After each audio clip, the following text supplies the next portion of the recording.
Hi, I'm Andrew and I teach.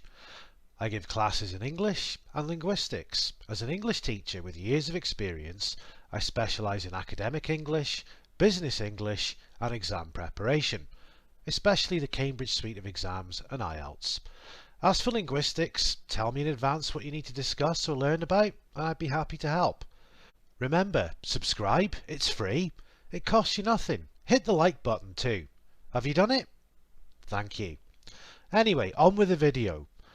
I recommend that you put the subtitles on for this one.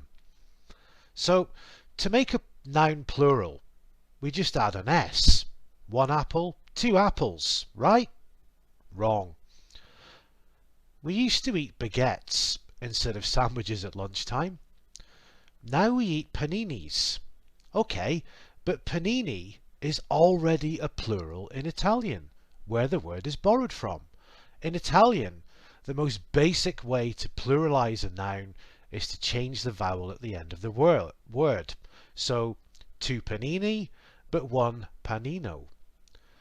Let's look at another common Italian word in English, broccoli. One broccoli, two broccolis? No, it doesn't work like that. We can ask for two stems, florets, or heads of broccoli, but not two broccolis. But we can have two paninis. Why? Well, broccoli in English is an uncountable noun, like rice. We can't ask for two rices, whereas panini is a countable noun in English. This is like one apple, two apples. So, two loan words, which both describe foodstuffs in Italian, have different grammatical attributes in English. Strange. It gets weirder. Another common Italian loan word in English, which is also something you can eat, is zucchini. But I'm not going to discuss those here, though, as in Europe we call them courgettes. This is a French word. Speaking of French words, let them eat cake. I know English grammar is not a piece of cake. Now we have another loan word, gâteau. So in French, to pluralize this word, the letter X is added. One gâteau, two gâteaux. However, in English, this is also pluralized with the letter S. One gâteau, two gâteaux. This is confusing.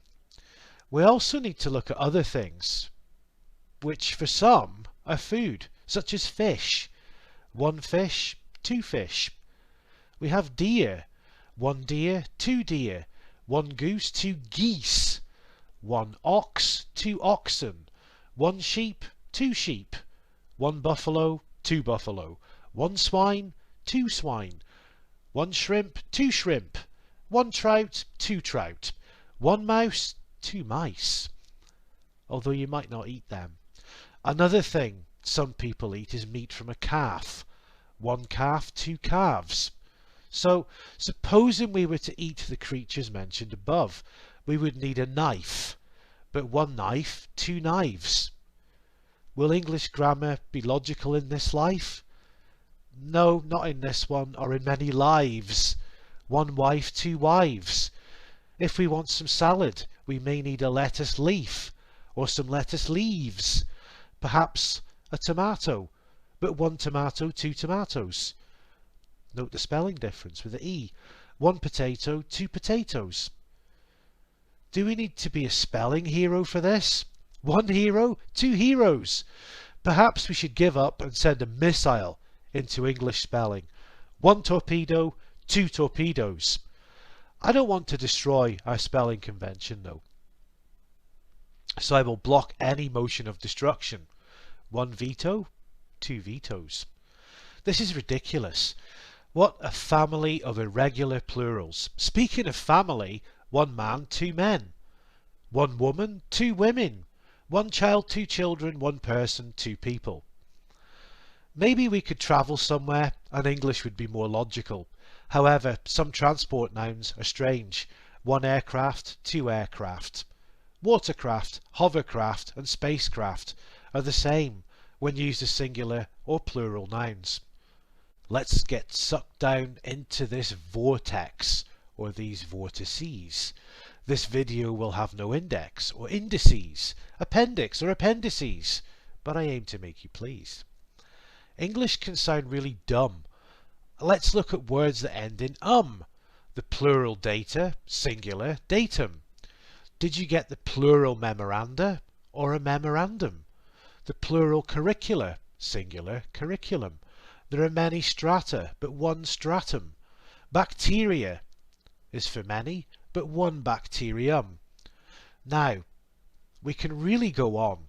Some Greek words end in on. Many phenomena, one phenomenon. Plural criteria, one criterion. One axis, two axes. One crisis, two crises. One thesis, two theses. Some analysis, many analyses. One focus, two foci, or focuses. One radius, two radii, or radiuses. But one fungus, two fungi. One cactus, two cacti. One nucleus, two nuclei. One alumnus, many alumni. But then there is hippopotamus. Both hippopotamuses and hippopotami are correct. One octopus, but two octopuses or octopi. But octopus is Greek, not Latin, so it should be octopodes in the plural. That's nearly enough. I hope you understand. I hope the penny is dropped. 1 penny, 2 pence. Okay, I'm not finished with this topic. There will be another video to follow. I'm researching and writing it now. But I hope you enjoyed this video. Remember to check out my website for high quality English classes. See you next time. Bye bye.